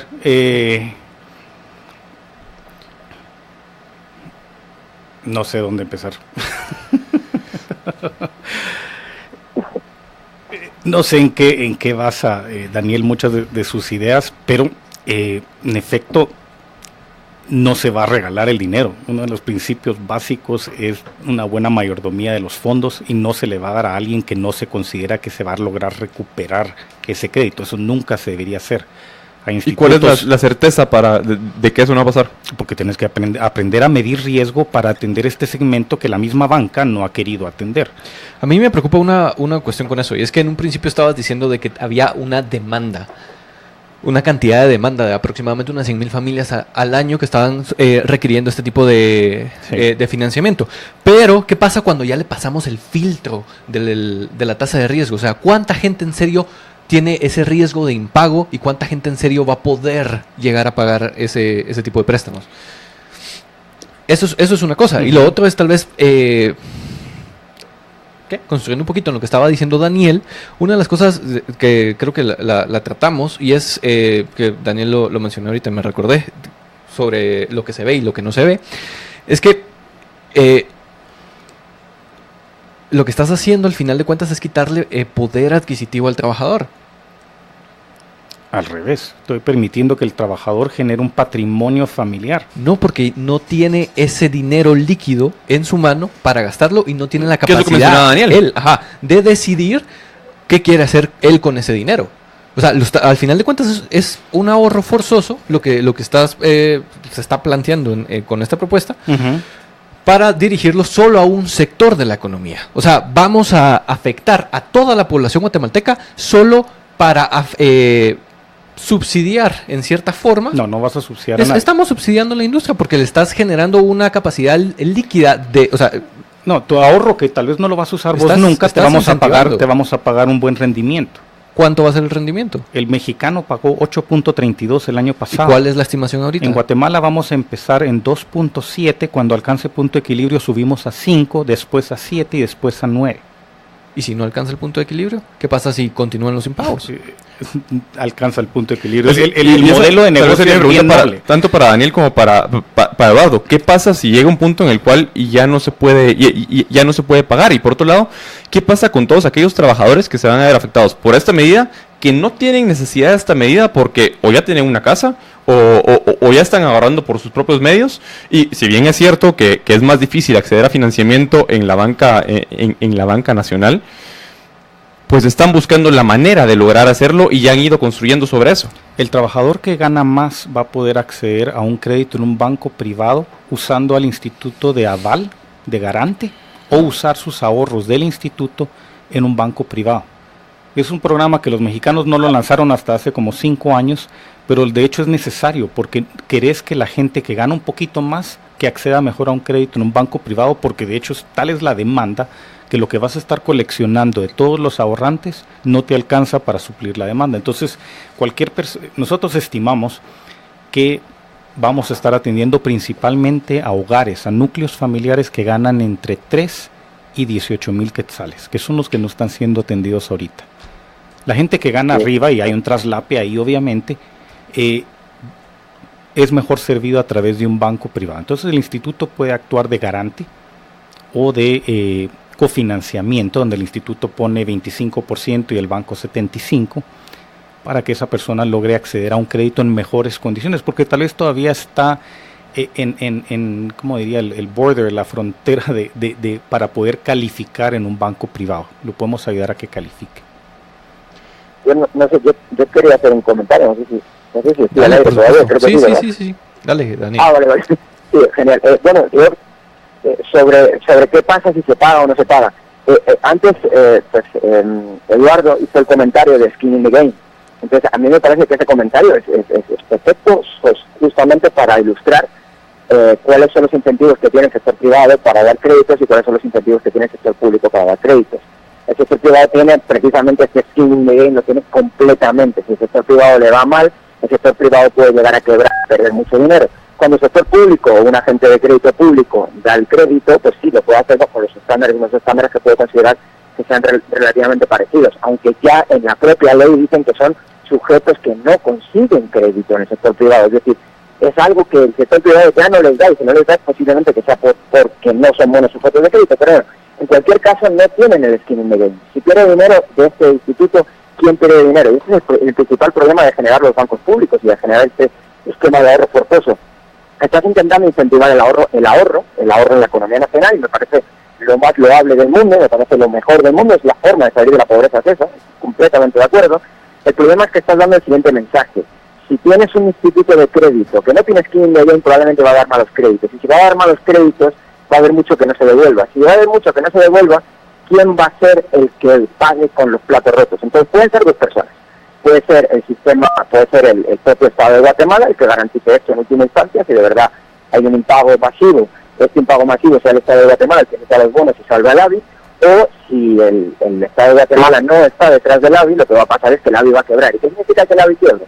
Lo que significa es que el ahorro que le hemos quitado antes, que se lo hemos hecho no disponible, gente que no se ha podido ir a cenar, no ha podido comprar mejor comida, lo que fuere, se lo hemos quitado para generarle un ahorro que no va a tener disponible nunca porque lo ha quebrado el banco. Igual que funciona de forma parecida a un banco, no es un banco, pero es una especie de cuasi banco. Entonces, desde este punto de vista, creo que la iniciativa tiene pies de barro. Creo que es muy, sobre todo por este punto, creo que es algo que, pero no sé si está a tiempo de cambiarlo, pero es algo que tienen que involucrar a la banca nacional, y que sea la banca nacional, no como está involucrándola ahora, sino no crear un ABI, sino crear unos institutos privados para dar estos créditos, sino el ABI, porque si no, no hay skin in the game. Mira, tus puntos son todos válidos. En efecto, tenés que aprender a medir riesgo con estos individuos. No podés jugar con el ahorro de los trabajadores y prestárselo indiscriminadamente a cualquier gente. En México, por ejemplo, cometieron el error de que la gente creía que les estaban prestando el dinero del Estado. Entonces no lo pagaban nunca, y el instituto tampoco cobraba. Es más, construía durante los primeros 20 años. Errores que nosotros hemos ido Eso es un error que puede pasar aquí bastante fácil. O sea, si te das cuenta, la forma en la cual los trabajadores reciben su dinero es porque les descuenta. O sea, el patrono le descuenta el ICS y el IRTRA al mismo tiempo, y el trabajador solo recibe el dinero de una vez. Entonces, cuando tenés este tipo de propuestas que salen con la bandera de sí, esto es una vivienda social y todo, lo que estás mandando el mensaje es a la gente diciéndole es el Estado el que lo está financiando al final de cuentas. Los mexicanos lo han logrado reversar. Pero déjame terminar los puntos que había hecho Daniel. Entonces, lo que se hace es que desde el inicio empezar la relación con el trabajador y el que está comprando la vivienda, adquiriendo el crédito, de una manera sana. Le decís: mira, no te estamos prestando el dinero del Estado, te estamos prestando el dinero de otros ahorrantes, y te vamos a ayudar si se te traban las carretas para que no perdas tu casa, pero al final, si la perdés, te la vamos a quitar. Tenés que saberlo desde el primer día. Y segundo, esa hipoteca está asegurada por el FHA. Entonces ya tiene un seguro de hipoteca. Entonces, y el FHA lo logra hacer de una manera rentable. Segundo, lo logra hacer de una manera rentable porque son fondos privados, al final de cuentas. Sí. O sea, es un fondeo privado, no utiliza un tipo de impuesto. ¿Y de dónde crees que son los fondos de ABI? Son 100% privados. Sí, pero son privados, pero son obligatorios. El 100% de los fondos de ABI son privados. Impuesto, no es privado. Es que, a ver, los fondos en la línea de la preocupación de Daniel, a ver, ¿qué garantía, si pudiera ponerlo sobre la mesa, qué garantía va a tener el trabajador, la señora que limpia la casa, como mencionabas tú, el barrendero de la municipalidad, el albañil que está construyendo edificios ahorita, qué garantía va a tener esa persona de que su dinero va a estar ahí y que el ABI no va a quebrar? O sea, ¿cuál es la garantía? La misma que tiene en un banco privado. Por cierto, el albañil construye su casa él solo. pero ¿cuál es la garantía? Bueno, ¿En el banco privado? Por el tema que estaba hablando del skin in the game. Exacto. Es que en el banco privado el capital que está en riesgo... ¿Sí, Dani? Es que no le oigo a ¿Dani? Daniel. No, estaba diciendo que la misma garantía no es, ni puede ser, porque, bueno, por el mismo ejemplo que estaba poniendo antes, y que el propio Eduardo ha puesto antes, no, el instituto se adhiere a todas las reglas de la Superintendencia de Bancos. Ok, se adhiere a todas las reglas. Pero quiero decir, cuando tú tienes sistemas bancarios en diferentes países del mundo, yo voy a poner el ejemplo de mi país de origen, de España, que lo tengo muy vivo. El caso de sistemas bancarios duales, en el caso en el que hay un sistema bancario privado y un sistema bancario público, el público lo hace sistemáticamente siempre peor. entonces y da peores créditos y tiene tasas de impago mucho peores que las del público. Sí, Daniel, pero el banco público juega al final. Sí. Entonces, desde este punto de vista, cuando nosotros estamos intentando crear un instituto público, tenemos que tener claro que sus rangos y su calidad va a ser mucho peor a la de los privados, básicamente porque no tengo ningún incentivo de hacerlo bien. Daniel, primero que nada, un banco público juega con encaje. El Instituto ADI no usa encaje, no maneja caja, todo lo tiene depositado en la banca privada en Guatemala, con los mismos seguros que tienen ustedes en sus ahorros. Tiene más limitaciones, maneja dos balances, el balance del ahorro de los trabajadores, que tiene ingresos con el ahorro, egresos de la colocación de crédito, cuentas incobrables, ingresos de intereses, y tenés el balance operativo del instituto, que tiene un estado de pérdidas y ganancias similar al de un banco privado.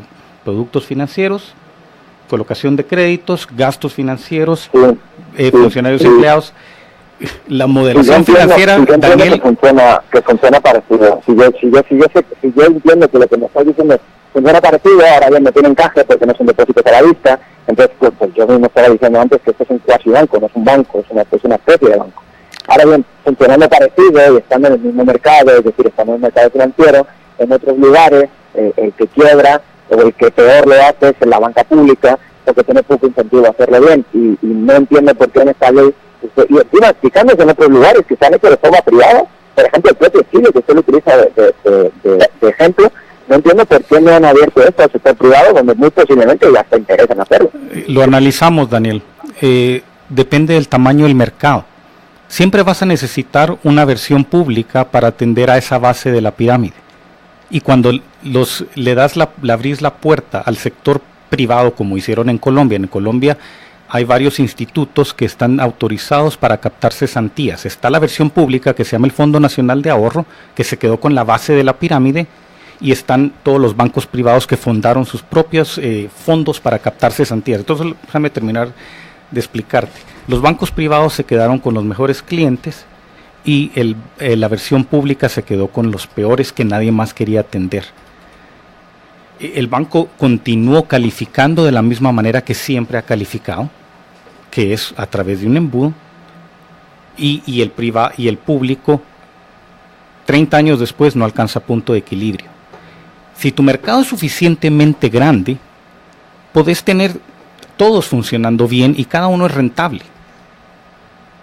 En Guatemala, cuando hicimos el cálculo, Daniel, y discúlpame, no sé si vos ya hiciste el cálculo, en Guatemala cuando hicimos el cálculo, con los fondos que se iban a manejar, no daban los números para que los bancos hubieran versiones privadas y una versión pública que iba a ser necesaria de todos modos, que se iba a quedar con los patitos feos que nadie más iba a querer. Hay algo, el balance de la cartera hipotecaria, si alcanza, solo déjame terminar. Hay algo interesante ahí que vale la pena así como mencionar, y es el hecho de que precisamente la razón por la cual es necesario, como tú mencionas, que haya una institución pública, y la razón por la cual incluso en estos países, y no sé si Daniel está de acuerdo conmigo en esto, pero que en estos países ha sido necesario, como en el caso de Colombia, crear una institución paralela a las instituciones privadas que de este tipo de préstamos, es porque las empresas privadas saben perfectamente bien el riesgo que correrían si le dan un préstamo a una persona que no tiene el poder adquisitivo para pagarlo.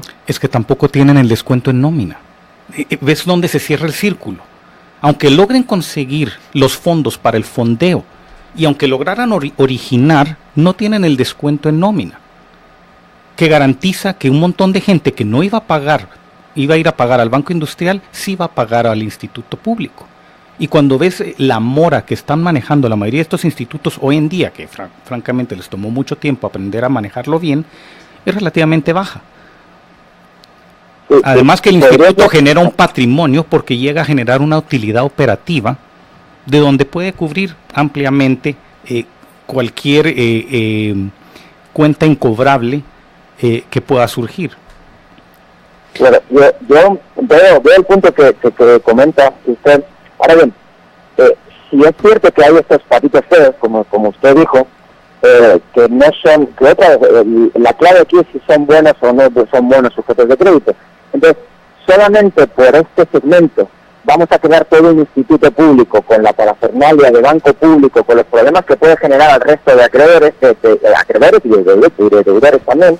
Pues no sería mejor simplemente decir, bueno, tenemos una sección de la población que no accede a este bien, o ni siquiera crédito, entonces démosle simplemente, es mucho más fácil que crear un instituto público, es démosle una subvención, si lo que queremos hacer es redistribuir, porque esto básicamente de lo que usted, el último comentario ha sido, tenemos que redistribuir de los que son buenos sujetos de crédito a los que son malos sujetos de crédito. Entonces, como los tenemos que redistribuir, bueno, pues en vez de hacer esto, simplemente demos una subvención o un cheque, si quiere, un cheque condicionado a toda la parte de población que no se puede permitir esto. Entonces, es que no solo son los patitos feos, Daniel, no solo son los patitos feos. 5% de los créditos tal vez van a ser difíciles de cobrar. El resto son personas trabajando. La banca privada es la que tenía. Si lo he entendido bien, Daniel, la banca privada ha tenido toda la vida para atender este segmento, no tiene ninguna barrera. No ha querido atenderlos. ¿Cuándo vas a entender eso? Nada los está parando para atenderlos. Esta gente es parte de yo lo que le sugiero entonces es que ponga su empresa y lo atiende usted, no que genere un instituto público donde utiliza el dinero de otros para atender un negocio que usted cree que es el mejor negocio. Y de verdad, me imagino que tú vives en una vivienda digna, ¿verdad, Daniel? Es que eso es lo que pasa. Daniel tiene mucha razón en ese sentido. No tiene nada de razón. Y tiene mucha razón en el sentido de que lo perverso, y es que vuelvo y repito, o sea, no solo me parece, y me parece arrogante la idea de pretender que uno puede decidir la forma en la que las personas tienen que administrar su dinero, sino además es que es muy fácil pues venir y decir, bueno, va a ser una institución del Estado la que va a manejar el dinero, y es que, perdón, si yo no confío pero es que en ninguna institución del Estado, menos voy a confiar en una institución del Estado que va a manejar mi dinero. Ese es el punto. Puede ocurrir lo mismo que pasa con el IX. Y si nos vamos al índice mundial del Estado de Derecho, ¿por qué no hablamos de la gobernanza? Si nos vamos al índice mundial del Estado de Derecho, uno de los grandes problemas en Guatemala es la confianza institucional. Entonces, si no podemos confiar en las instituciones que ya tenemos, pretendemos confiar en una institución que va a manejar nuestro dinero. Si no podemos confiar en las instituciones de gobierno que ya manejan nuestros impuestos, menos en una que va a manejar un ahorro. Por eso fue que nos esforzamos en diseñar una gobernanza nueva y única para este instituto. ¿Y cuál es la gobernanza? Es un directorio ejecutivo seleccionado por 5 personas, 5 representantes, uno del CACIF, uno de la Asociación Bancaria, uno del Banco de Guatemala, uno del FHA y uno de los trabajadores. Estas 5 personas se van a reunir cada 5 años. ¿Es una Junta Monetaria 2.0? No. Lo que queremos, cuando analizamos qué es lo que no funciona en Guatemala, en términos de gobernanza, encontramos que la representatividad de juntas directivas es lo que tiene la mayoría de las instituciones de Guatemala malas. Esas juntas directivas de 17, 24 personas, donde llegan todos, son representantes de alguna institución que los envió ahí. Claro. Nunca se quitan el sombrero de la institución que los envió y se ponen la gorra de la que están ahí supuestamente a darle dirección. Tenemos otro problema, que es el equipo administrativo no respeta esa junta directiva, porque generalmente lo nombra el presidente, son representantes no designados, y el cuate que está ahí de presidente de esa junta directiva quizás va a estar ahí 2 meses más, y el presidente va a mandar a otro sobrino inepto a que maneje ese instituto. Eso no funciona. Lo que sí funciona son quitar la representatividad de estas juntas directivas, porque si empezás a crear este instituto y lo modelas con todo lo que no funciona en Guatemala, habrías hecho eso. Vamos a meter ahí 24 ojos para 24 cabezas y 48 ojos que estén supervisando la plata para que no se la roben. Pero sigue siendo un órgano colegiado. Eso no funciona. Es un directorio que no son representantes, así como el Federal Reserve en Estados Unidos. Los nombra este comité de selección y ellos trabajan ahí tiempo completo. No funciona tan bien cuando tenés estas juntas directivas que llegan 3 horas a la semana. Mario me está presionando para ir a un corte comercial, pero es que, a ver, pero al final de todos modos van a seguir siendo personas. Es que, a ver, mi pregunta es, el proceso de selección puede ser diferente, pero a ver, en Guatemala tenemos diferentes procesos de selección para diferentes tipos de cargos públicos, y ninguno, pero es que de verdad, ninguno ha probado ser un verdadero mecanismo en el cual las personas pongan los intereses de la sociedad o los intereses de las pobres personas que no tienen vivienda antes de los intereses personales que ellos tienen. Y al final, y ese es el punto, mientras tengamos una institucionalidad tan frágil en este país, puedes poner a Dios y a Jesús y a la Virgen María a manejar el banco, puedes ponerlos a manejar el banco, que al final siempre va a haber un interés personal y un grupo de interés que va a buscar cooptar la organización. Es dinámica de public choice. No lo creo. Pero, a ver, ¿qué hace diferente? Eso es lo que no me queda claro. ¿Qué hace diferente la junta directiva de esto que está Intevas, que son diferentes miembros, una especie de directorio que elige a los miembros de esta junta directiva? Comité de selección. Lo mismo que va a hacer que toda la gente pague. Entonces, ¿qué es lo que lo hace diferente? Por ejemplo, el proceso de selección pues primero de no lo nombra, de la Corte Constitucional. No lo nombra el presidente. ¿Ok? Bueno, pero lo nombra, dijiste, un representante de los trabajadores, grupos sindicalistas que son grupos de interés. Lo nombra un representante del Banco de Guatemala. Los trabajadores tenían que tener un asiento en esa mesa. Sí, pero los otros 4 van a poder seleccionar. Grupos de empresarios, banqueros que son grupos de interés. Sí. Ese es el punto. Lo que todos querés son es una grupos de mesa interés, que pueda seleccionar 3 directores con experiencia en banca hipotecaria. Y es mera dinámica de public choice. Siempre vas a buscar la forma de cooptar la institución mientras tengas personas que la administran. Es así. Así aquí y en Estados Unidos. Sí, ¿por qué no te vas a ir a la isla de Peter Thiel?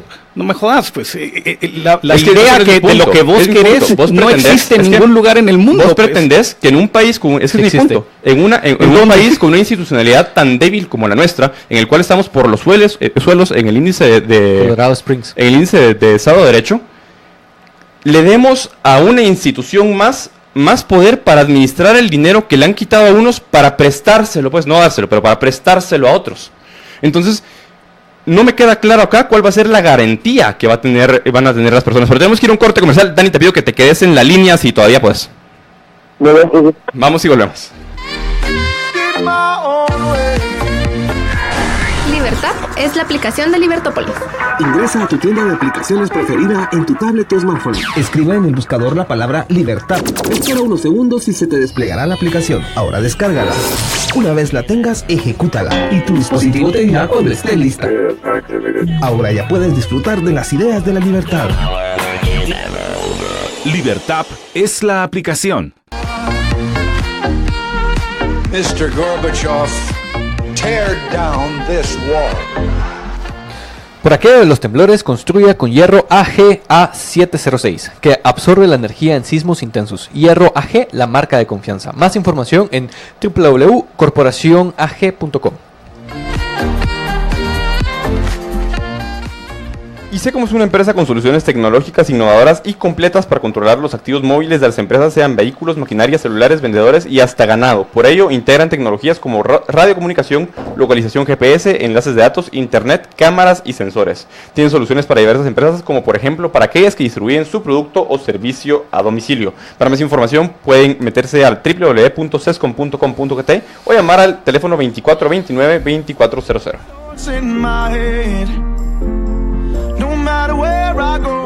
Son las 7 de la noche con 47 minutos. Estamos aquí de regreso con Eddie Tabush. Eddie,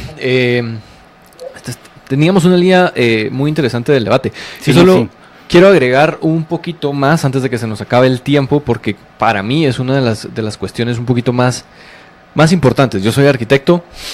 Y a mí lo que me preocupa de este tipo de propuesta, al final de cuentas, a pesar de todas las fallas que yo le veo a la cuestión financiera, a todas las fallas que yo le miro a la cuestión de fondeo, a las inmoralidades que veo que tiene, a la pretensión de arrogancia, es todo lo que he estado viendo yo en la página del AVI, las imágenes que están ustedes promoviendo, el tipo de ejemplos que ustedes están dando, ¿ya? De vivienda social. Toda la arquitectura que ustedes están promoviendo y están vendiendo es una arquitectura que al final de cuentas, a lo largo de toda la historia que hemos tenido de urbanismo, terminan arruinando las ciudades. ¿Por qué? Porque vuelven estos proyectos en zonas y áreas de las ciudades en zonas de monouso, o sea que solo tienen vivienda, que no tienen más servicios y que no se termina generando una especie de uso mixto que pueda satisfacer las demandas de la población que vive en estos lugares. Voy a revisar las imágenes que estás mencionando, pero eso no podríamos estar más a favor del uso mixto. Eso, yo siento que están totalmente en contra. Y para mí es una de las, voy a revisarlas. de las más grandes preocupaciones, porque se van a terminar construyendo, o sea, la vivienda social siempre tiene ese enfoque de buscar reducir costos por parte del desarrollador, por parte del constructor. Entonces termina generando vivienda que toda es igual, ya, o sea, con un solo tipo de apartamento se pretenden que van a satisfacer toda la demanda y todos los gustos diferentes de todo el tipo de personas, que es lo que al final termina ayudándoles a ellos a reducir los costos para llegarle a este tipo de precios que estábamos hablando en un principio, que son menos de $500,000 de quetzales. Entonces, ese tipo de proyectos terminan generando embudos y pockets, bolsillos dentro de la fibra urbana que saturan el espacio urbano y nos termina generando externalidades como lo es el tráfico, ¿ya? Porque vas a tener muchísima más demanda, muchísima más oferta de proyectos de vivienda afuera de la ciudad, que van a empezar a llenarse de muchísima más gente. Y entonces, eso es lo que nos termina generando. ¿Vos querés la vivienda en la periferia o la que eres urbana? No, a lo que voy es que es que no te termino de entender. El incentivo que genera esta propuesta es a expandirse horizontalmente. No estamos a favor de crecer la mancha urbana. Es lo que va a terminar sucediendo, porque es donde se encuentra la tierra más barata. No. Y hablando de los puntos que decía Daniel, o sea, no termina resolviendo los problemas reales urbanos que nosotros tenemos, que es de la habitación adentro de la ciudad. Y una de las razones por las cuales no lo resuelve es porque no busca derogar las leyes urbanas que generan esa escasez artificial, como lo es el POT, que nos limita la densidad dentro de la ciudad. Llevamos 2 años trabajando en la nueva norma. Perdón, Rui, llevamos 2 años trabajando en la nueva normativa de vivienda social urbana con la Municipalidad de Guatemala, que Exacto, y yo vi el proyecto que ustedes están proponiendo. Es un proyecto horrible. O sea, disculpame que te lo diga, pero es totalmente feo. Son huevitos los que están poniendo, y están proponiendo tener un parque enfrente, en lugar de hacerlo más urbano, y todavía mantienen... No, esa foto que ves en el website es Ciudad Verde en Bogotá, donde están jugando los niños en la... No, yo estoy hablando del proyecto en Zona 5. No, este es un proyecto que salió, creo que el año pasado o hace 2 años, que lo que buscaban, al menos al principio, era buscar incentivos o reformar el POT para la vivienda social, quitándole el requisito mínimo de parqueos.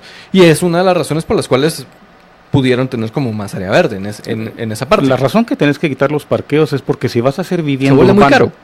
Tendría que ser en un sótano, y el costo de un parqueo en sótano es un... Pero lo que voy es que, o sea, pero una forma de reducir el costo real de la vivienda dentro del mercado no es quitándoselo solo a la vivienda social, porque entonces estamos incentivando a que se le expolie a la gente con tal de generar este tipo de proyectos. A la MUNI a explicarle eso. Ahora, la cuestión, sí, yo sé que es súper difícil, pues lo que habría que hacer en serio es quitar, o sea, todos buscar o luchar, ¿ya? O sea, manejar tu capital. Yo al menos eso es lo que yo haría en tu posición. O sea, teniendo tantos contactos, buscar manejar el capital político para empezar a derogar todas estas leyes que están haciendo que la vivienda real de mercado se vuelva muchísimo más cara adentro de la ciudad.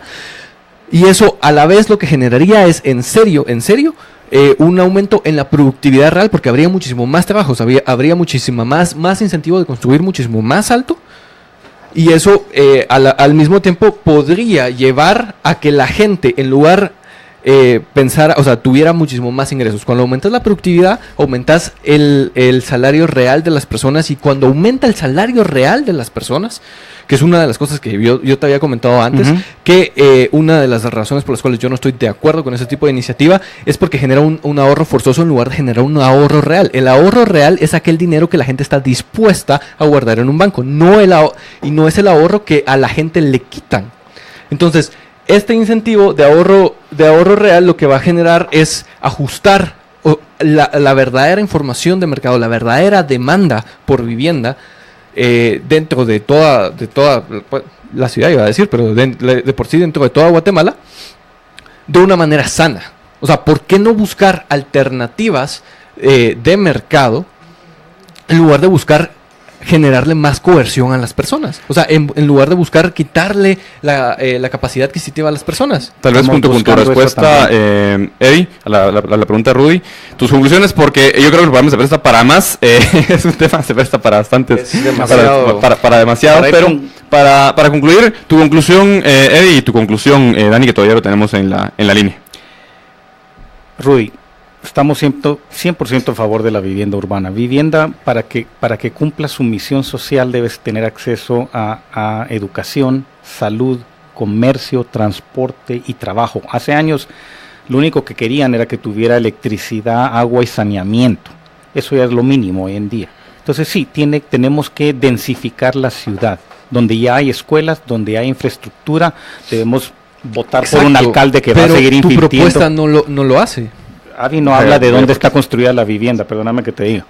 La iniciativa de ley solo provee acceso a financiamiento y Avi va a velar porque esa familia compre una vivienda en un área que va a tener plusvalía. Okay. En cuanto a las garantías, muy importante, ¿no? Nos quebramos la cabeza tratando de ver cómo le ponemos los candados necesarios a esta iniciativa para que no se puedan robar la plata. La primera era un instituto autónomo descentralizado. Eso garantiza que los fondos nunca puedan ir a parar a las arcas del Estado. 2, la gobernanza que ya les hablé. No son designados del presidente, porque no vamos a poder poner en las manos de algún sobrino inepto del presidente el ahorro completo del país. Tercero es la transparencia y la supervisión. Supervisión por la SAT, supervisión por la Contraloría General de Cuentas y supervisión por la Superintendencia de Bancos principalmente. Okay. Cuarto, las limitaciones que tiene la ley. Avi tiene prohibido en la ley, y está escrito en letras negritas, usar el ahorro de los trabajadores para pagar sus gastos operativos. ¿Cómo los piensan pagar? A través de... Te expliqué los 2 balances. Sí, pero ¿de dónde viene la financiación del otro balance? Si quieres dejar que concluya porque ya no tenemos tiempo. Viene de los ingresos financieros, tiene el estado de pérdidas y ganancias de un banco, tiene ingresos financieros a través de la colocación de créditos. Esos le entran al patrimonio del instituto y de ahí le paga el rendimiento a los trabajadores. Entonces, por último, tiene prohibido construir, que es parte de lo que ha fracasado en otros países. Y lo que más te puedo decir es la transparencia. La gente que va a estar trabajando ahí va a tener los ojos del país entero encima. Se les va a medir a diario. Es más, solo mira cómo está la situación en Guatemala ahorita, que te están criticando cualquier cosa, decisión que cualquier persona pública tome. Va a ser complicado deshacer cosas ahí en Avi con la supervisión que le hemos diseñado. No van a poder hacer nada sin que se entere todo el mundo. Dani. Sí, bueno, a mí, por tender puentes también, me parece que la propuesta nace de algo que compartimos todos, ¿no? Que de alguna manera queremos evitar la pobreza en Guatemala. Sabemos que Guatemala, pues por desgracia, es todavía un país con unos niveles de desarrollo insuficientes. Entonces, donde yo creo que sí, quizá difiere un poco lo que está promoviendo Eduardo y lo que podríamos promover a lo mejor desde una agenda más libre mercado, es la forma de hacerlo. Nosotros, o yo creo sobre todo que el problema de una mala acceso a la vivienda es un problema de pobreza. Entonces yo creo que lo que tenemos que hacer es intentar centrarnos en destruir y paliar la pobreza y aumentar el desarrollo económico de Guatemala, y no tanto centrarnos en cuáles son las consecuencias de la pobreza. Yo creo que el no tener vivienda o no tener vivienda digna o tener muy poca vivienda, menos de la que desearíamos que existiera en el mercado, es simplemente un subproducto de la pobreza en la que por desgracia viven muchísimos guatemaltecos. No es tanto una necesidad extra además de la pobreza, es una consecuencia de la misma. Entonces, desde este punto de vista, creo que hay algo que la propuesta sí está muy bien, que es algo que incentivar el ahorro. Aunque, otra vez más, no creo que el ahorro obligatorio sea la mejor forma de hacerlo, pero es una forma de hacerlo. Y es una forma que ha funcionado en otros países. Ahora bien, lo que ha funcionado en los países es redirigir el ahorro de forma privada, redirigir el ahorro y la capitalización de forma privada. Es lo que incentiva la búsqueda de rentabilidades, y la búsqueda de rentabilidades es lo que incentiva el desarrollo económico. Cuando se hace a través de un instituto público, creo que no ha funcionado nunca. De hecho, creo que lo normal es que colapse y termina colapsando. Entonces ahí es donde la parte final, donde creo que Eduardo y yo ya no vamos a conseguir tanto. Por muchos, Eduardo está comentando que tiene muchos reglas de gobernanza nuevas que no están en el resto de instituciones del Estado. Yo no lo creo, y creo que es verdad, pero creo que de alguna manera esto no es suficiente para traer ese desarrollo. De hecho, creo que incluso es todo lo contrario. Intentando paliar una de las causas de esta pobreza, lo que estamos creando es una banca pública que creo que va a ser un lastre para el desarrollo económico del país. Por lo tanto, vamos a probablemente, o esta es mi interpretación del asunto, vamos a incidir más en esa pobreza que ya sufrimos. Bueno, yo creo que el tema se presta así para muchísimo y yo me quedé con ganas de responder, Rudy también, pero les agradezco tanto a Daniel como a Eddie particularmente por haber estado con nosotros el día de hoy. Gracias. A ustedes una muy feliz noche y recuerden que somos nosotros los únicos responsables de construir un mundo más libre. Libercast presentó una producción de Libertópolis. Recuerden que si quieren conocer más de nuestros programas, seguirnos en las diferentes redes sociales, o si quieren ver nuestros programas y conocer a nuestros conductores e invitados, pueden ingresar en www.libertopolis.com.